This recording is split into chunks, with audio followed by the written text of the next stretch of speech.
बिहारियों के लिए छठ इमोशन होता है। जो प्रवासी बिहारी हैं ना, जो बाहर रहते हैं, जो अपने कस्बे और गांव से बाहर रहते हैं, उनके लिए कस्बा छोड़ना क्या है, ये दर्द सिर्फ छठ में बयां हो। सो मेरे लिए छठ हमेशा has been like this one great and massive get together of family, जहाँ आप पूरी रात पार्टी कर सकते हो। शायद ये इकलौता फेस्टिवल है जहाँ पे सेटिंग सन को, मतलब डूबते सूरज को की पूजा करते हैं। दिल्ली के किसी भी स्टेशन पे चले जाइए जहाँ से पूर्वांचल के लिए या बिहार के लिए ट्रेनें जाती हों, तो आज की तारीख में भी आपको फर्स्ट एसी में भी आपको नीचे ज़मीन पर बैठे हुए लोग मिल जाएंगे।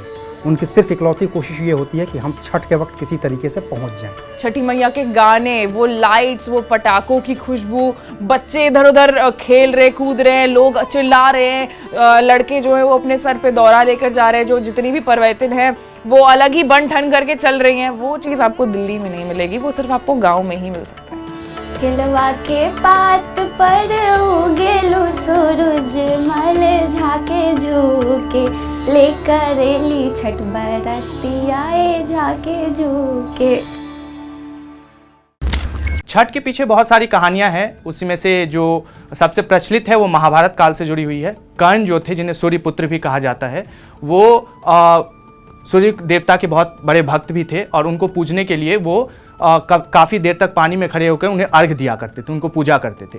और बिहार में इसीलिए ये प्रचलित भी है क्योंकि कहा जाता है, ऐसा माना जाता है कि भागलपुर में ही वो नदी थी जहाँ कर्ण खड़े होकर सूर्य देवता की पूजा किया करते थे। छठ एक लौता ऐसा फेस्टिवल है जो कि ना सिर्फ इंडिया में बल्कि इंटरनेशनल लेवल पे भी मनाया जाता है। बहुत सारे ऐसे कंट्रीज़ हैं जहाँ पे कुछ इंडियंस जो हैं वो मूव आउट कर चुके हैं, लेकिन फिर भी छठ इतना इम्पॉर्टेंट है हम लोगों के लिए कि वो वहाँ पर विदेश में भी जा करके छठ मना रहे हैं। तो इससे इस बात का अंदाज़ा लगाया जा सकता है कि Chhath is a very important festival. वो एक ऐसा फेस्टिवल है जहाँ पे आप पूरे फैमिली से एक साथ बिना मतलब किसी भी और एजेंडा के आप मिलते हो और एक सेलिब्रेशन है। So I think it's very important as far as Biharis go. इस पर्व के लिए तो एक महीने पहले से ही तैयारी शुरू हो जाती है। मम्मी कॉल करती है मुझे, हर रोज़ कॉल करती है। इनफैक्ट दिवाली खत्म हो गई ना, अब तो हर रोज़ कॉल करेंगी, बोलेंगे सुनो ये लेते आना, ये लेते आना, आ तो जा रही हो ना, टिकट तो कंफर्म है ना। तो इतनी एक्साइटमेंट होती है, मुझे ही नहीं फैमिली को भी बहुत एक्साइटमेंट होती है। तो तैयारियां तो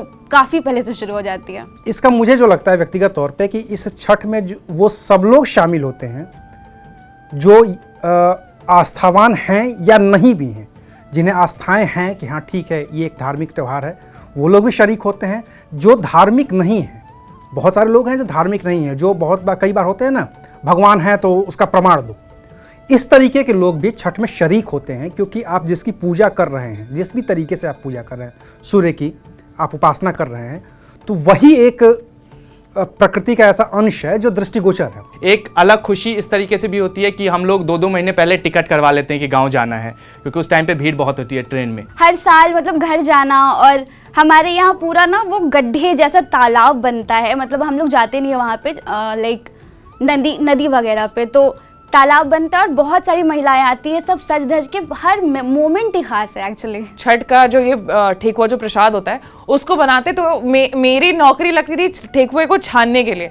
तो मतलब मैं एक सुबह से लेकर के रात तक छठ में बस ठेकुआ छानती थी। तो ये मेरी एक सबसे अच्छी जो मेमोरी होती है वो ये है कि इतने बड़े बड़े कढ़ाई में तेल डाल करके, घी डाल करके और हम ठेकुआ छान रहे होते हैं। तो वो जो हम सुबह सब हो जाने के बाद जब छोड़ दिया था कि जाओ अब तुम्हारा है, तुम लेके खाओ, तो वो हमें याद है। लाइक हमेशा सुबह घर आते हुए सुबह वाले अर्घ के बाद हम सारे बच्चे गन्ना तोड़ के दांत से वो कर रहे होते हैं। So I think ganna and thekua probably are the 2 biggest food memories associated with Chhath. Chhath की तैयारियां तो जैसे छठ कहा जाता है, तो अगर हिंदी में आप लेंगी उसको तो षष्ठी हो जाएगा। जो तिथि होती है वो षष्ठी होती है, लेकिन चौथे दिन से ही उसकी तैयारियां शुरू हो जाती हैं। चूँकि मेरे यहाँ गंगा जी दूर हैं 7 किलोमीटर, मैं बलिया का रहने वाला हूँ, उत्तर प्रदेश या पूर्वांचल है, तो बिहार और यूपी में कल्चर मिक्स होता जा रहा है और यहाँ भी होता है। तो हमारे यहाँ तालाब हैं, छोटे छोटे, एकदम छोटे से तालाब हैं। तो उन तालाबों पर जा करके हम लोग छठ करते हैं, घाट पे जाकर छठ करते हैं। हमको ये एहसास तो होगा कि वो तालाब नहीं है जो हमारे गांव का तालाब हुआ करता था,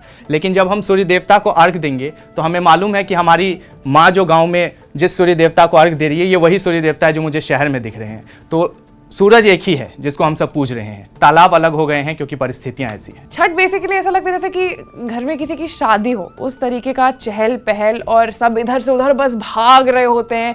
लोगों ने पूरे साल प्लानिंग कर रखी होती है कि छठ के दिन ये पहनूंगी, वो पहनूंगी, ऐसे करूंगी, वैसे करूंगी, बट किसी को भी समय नहीं मिलता है कि वो जितनी भी बातें उसने कही है वो कर सके। और इसकी जो सबसे खूबसूरत चीज़ है वो अगले दिन जब आप उगते सूर्य को अर्घ देकर के वापस लौट होते हैं तो जो प्रसाद है वो प्रसाद मांग के खाया जाता है।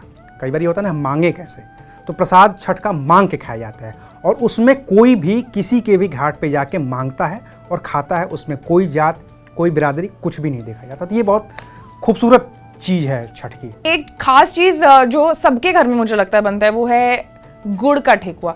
एक नॉर्मल ठेकुआ होता है जो कि चीनी का बनता है, वो हमेशा किसी भी पूर्वांचल के वासी से अगर आप पूछोगे तो उसके घर में ठेकुआ और निमकी एक ऐसी चीज़ होती है जो कि हमेशा बन करके रेडी रहती है मेहमानों को चाय के साथ देने के लिए। लेकिन गुड़ का जो ठेकुआ होता है वो स्पेसिफिकली छठ के टाइम में ही बनता है, गुड़ का ठेकुआ और गुड़ की खीर। घर जाने का सबसे इरिटेटिंग पार्ट है ट्रेन जर्नी, है ना। उसको लेके एंग्जाइटी होती है, हॉरर होता है, ट्रेन छूटने के सपने आते हैं। ये घर से लग रहा होता है अपनी सीट पे पता नहीं 3 लोग बैठे होंगे, 13 लोग बैठे होंगे। वॉशरूम खोलोगे तो अंदर कुछ सरप्राइज होगा, मतलब खोलते ही पहले से मतलब वहाँ पे किसी ने कुछ कर रखा होगा जो कि फ्लश भी नहीं किया होगा। पानी होगा कि नहीं होगा, चाय जैसे बेसिक चीज़ जो है वो इतनी गंदी मिलती, कई बार तो मिलती भी नहीं है। तो ये सारी चीज़ें हैं ट्रेन को लेकर और ट्रेन वाली जर्नी को लेकर। गेट पे बैठ के गया हूँ, ट्रेन के गेट पे तूफान एक्सप्रेस आती थी, उद्यान आबा तूफान एक्सप्रेस नाम था उसका। गेट पे बैठ के गया हूँ, वो 1 किलोमीटर दूर थी तो उसकी स्मेल इतनी गंदी होती थी। वो गंगानगर से आती थी इलाहाबाद, तो बहुत स्मेल आती थी उसमें। नौकरी या छठ, ये कैसा सवाल हो सकता है भाई साहब। मतलब हम बिहारी स्पेशली सबसे ज़्यादा अटैच्ड होते हैं छठ से, और छठ में छुट्टी नहीं मिलेगी भाई मैं तो रो दूंगी, मैं तो रोती फिरूंगी पूरे ऑफिस में। छुट्टी नहीं कैंसिल होनी चाहिए छठ की। मैं कसम से ओवर टाइम करने के लिए राजी हूँ, लेकिन छठ की छुट्टी नहीं कैंसिल होनी चाहिए। मैं नस काट लूंगी अपना, बता दे रही हूँ मैं। बहाना मुझे याद है कि मैं कॉलेज में था, एग्ज़ाम थे हमारे और मैंने एग्ज़ाम मिस किया था छठ के लिए। आमतौर पर मैं अक्सर नहीं जा पाता हूँ जब से नौकरी पेशा जीवन में आया हूँ, लेकिन जब कॉलेज में था तो मेरे टीचर्स ने बोला कि ये पूरा आपका जो है सेमेस्टर ख़राब जाएगा अगर बैक आ गई तो कॉलेज में। लेकिन कॉलेज में था कि चलो बैक आ जाएगी, अगले साल क्लियर कर लेंगे, अगले सेमेस्टर में क्लियर कर लेंगे, लेकिन छठ ज़रूरी है।